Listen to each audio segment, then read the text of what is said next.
We know that our practice is about developing efficiency, fluency, better tone. Yes, it will improve your pitch. Sound check. Check 1, check 2. We are going to talk about, developing our practice. And to start with, what we've got to do is we've got to set clear objectives with artistic vision.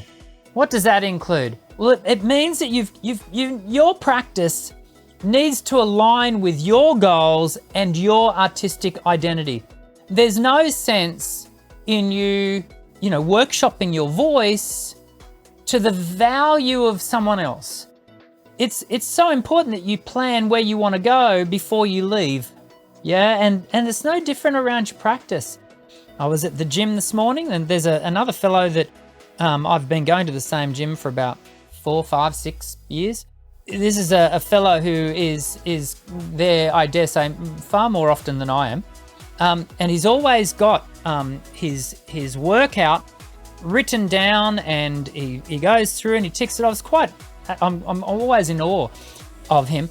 I mean, the results speak for themselves. He's a very healthy, well-built human being.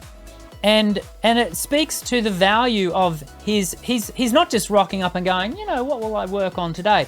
He really thinks it through, and your practice will benefit from the same intent.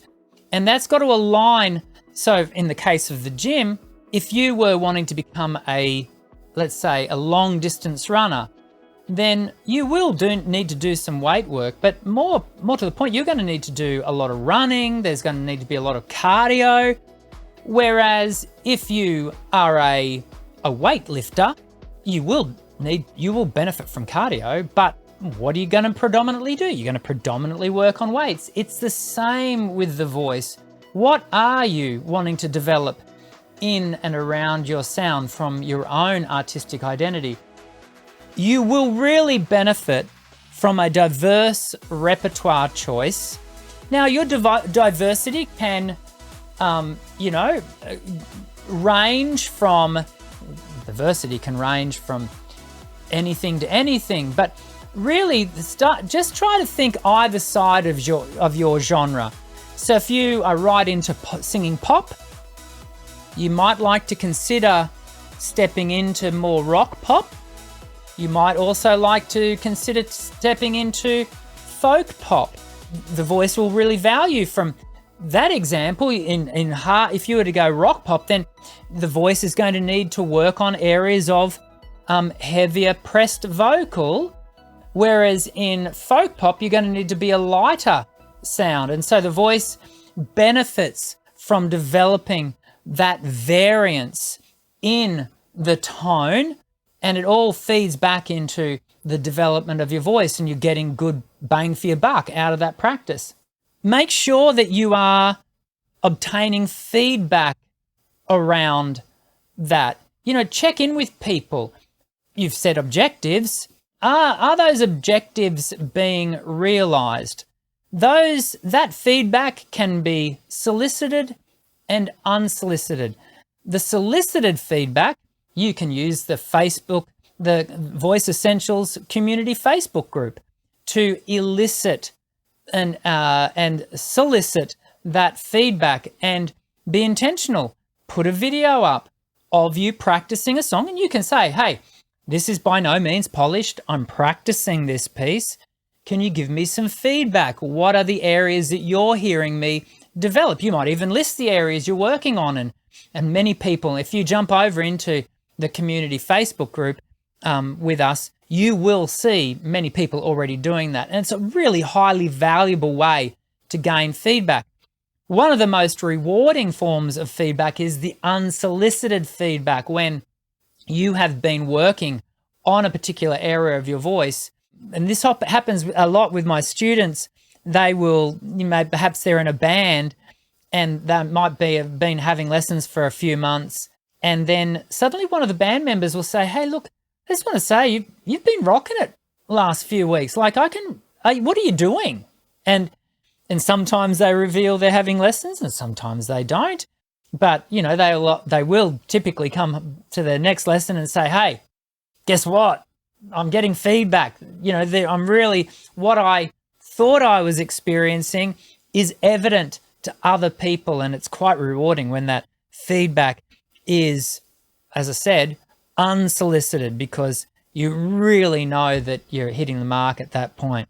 Effective use of technology in practice. You know, when we use something like Facebook in the community, that is the use of technology. You'll have had to have recorded it. But we can also use things like digital tools. So you can use apps like Sing and See or Voce Vista, or and in fact, I've got a whole video on a pitch tuning app that you can utilize to develop your pitch. Remembering that pitch is one aspect of the development of your voice. In my humble opinion, as a beginner, not the most important. You know, there's other, you can be looking at rhythm. There are some great apps out there for developing your rhythmic, you know, skills, your musicianship skills, your oral skills. These will all benefit your overall practice, and you can build them into your practice time. We talked about the Facebook group. You obviously got to upload something to, you know, a recording of yourself to get the feedback, but you don't need to upload it. You can just record your practice and then listen and self-reflect on what are you hearing. And then make sure, you know, don't just practice mindlessly. In fact, I'm getting ahead of myself because the next point is going to talk to mindfulness. I want you to make sure you are practicing your voice in a methodical way. For some of you, that I know, and this is personality driven. It's not a lack of character. It's not good, bad, or ugly. Some people find methodical and systematic practice and learning, let's just say it, they find it boring. I don't find it boring approaching it this way, but what I can tell you is that those who do travel this road of systematic, methodical learning, it is so beneficial. It means that you are not leaving stones unturned. You are focusing in on every aspect of your voice and its development. The Voice Essentials program has been designed with that in mind. It is systematic. It is step by step, process upon process. And it very actively takes you through the 8 pillars of voicing. If you aren't already enrolled, jump across, have a look, check it out. There are so many people, a part of the community, who have benefited greatly from that systematic, methodical approach. And I want to endorse the program to you. It really is very effective. Then the other way to go about it is through private lessons, virtual lessons. You can do those online. You can do those with me. You can do those with other singing teachers. You know, when I go to the gym, I have a PT, a personal trainer.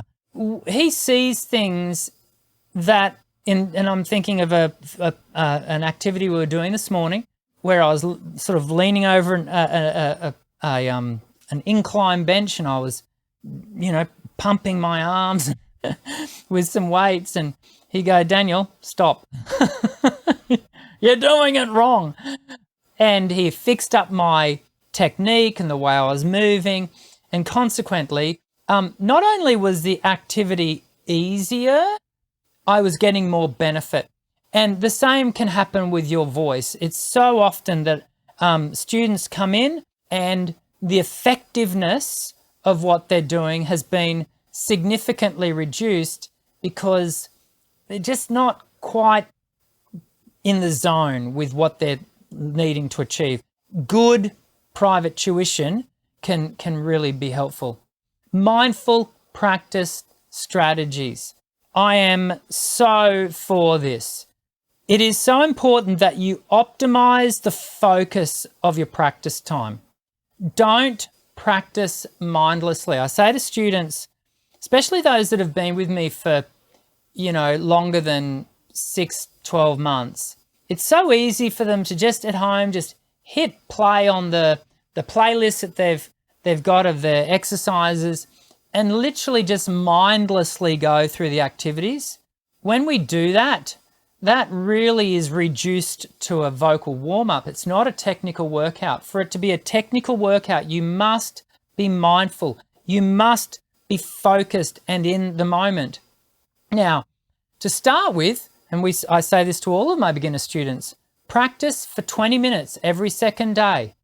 The 20 minutes is not only about developing your vocal fitness, because what we do after a week of practice, we add 5 minutes. So then we're doing 25 minutes every second day. And then we get to the next week and it's 30, 35, 40. You can see how we slowly but surely build up over time the fitness to the task.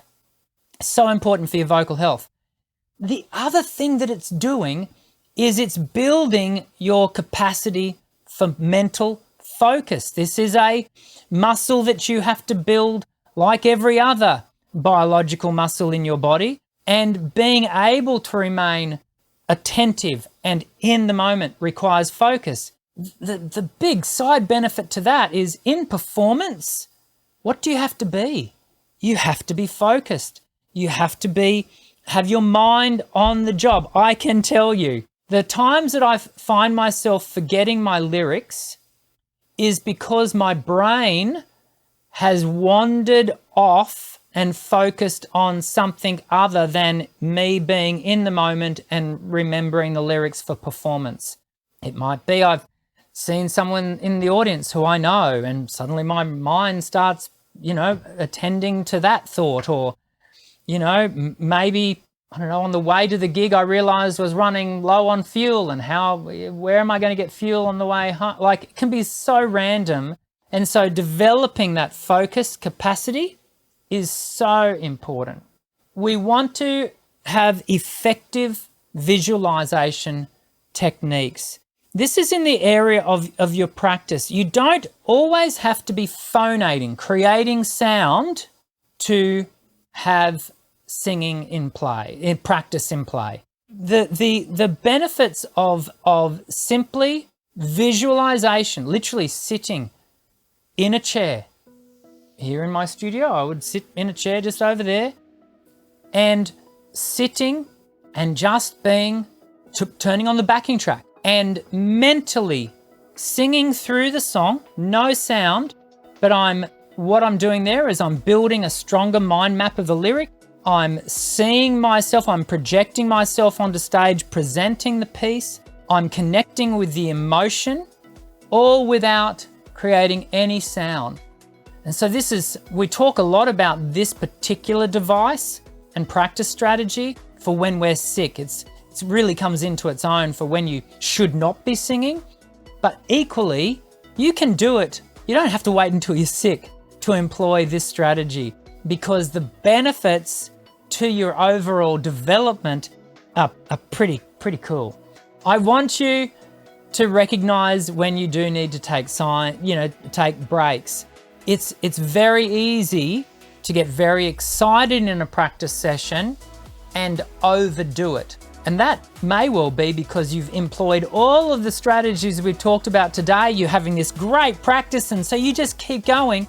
No, make sure if you are in the zone, take some time, take a break. If you are going to practice for longer than an hour, then I would encourage you to practice in sets, just like we would if we were a gigging performer. Don't just see yourself as practicing for 3 hours.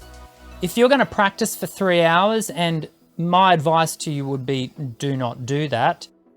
But when I'm preparing students to tour and those sorts of things, and we need big, really marathon level stamina, at the most I have them practice for 2 hours, but we would have a 20-minute break in the middle of that 2 hours. Also, that rejuvenation can happen with a day off. No singer should be singing 24/7. A lot of high-end professional singers, they're practicing, they're gigging and practicing, and for 6 out of the 7 days. But I would always be advocating for at least one highly reduced vocal load day a week. And so that's not necessarily absolute silence, but it is no singing, no heavy talking, just really low voice use, as in load, not volume, and just be attentive to those things, because you want to be doing this for long periods of time, right? And it's so important that you look after your voice, that you approach this with a long-term approach.